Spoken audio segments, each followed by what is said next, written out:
Azizlarim, e'tibor bering. Mustahkam karkas, yoritish tizimi tejamkor led tasmadan iborat. Sug'orish tizimi drenajga ulangan. Mana har bitta qatorida drenajga ulangan.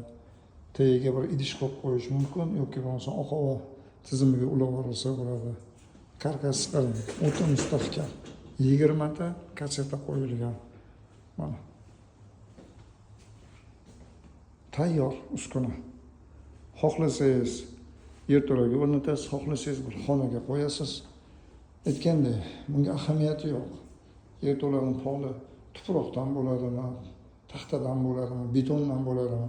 Chunki suv tushmaydi pastga. Yerga tushmaydi suv. Elektr energiyasini tejab ishlatiladi. Sug'orish bir necha marta bitta suv bilan amalga oshirilishi mumkin. Karkas o'ta mustahkam.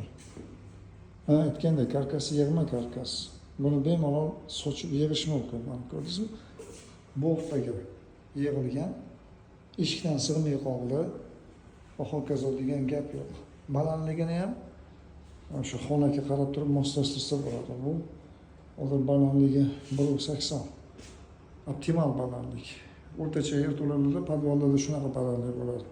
Xullas kalom, mana marhamat, bemalol o'rnatib turib ishni boshlash mumkin. 1 soatda yig'iladi va ish boshlanadi. Ortiqcha harakatni ham, xarajatni ham keragi yo'q. Salomat bo'linglar. Assalomu alaykum va rahmatullohi va barakatuh.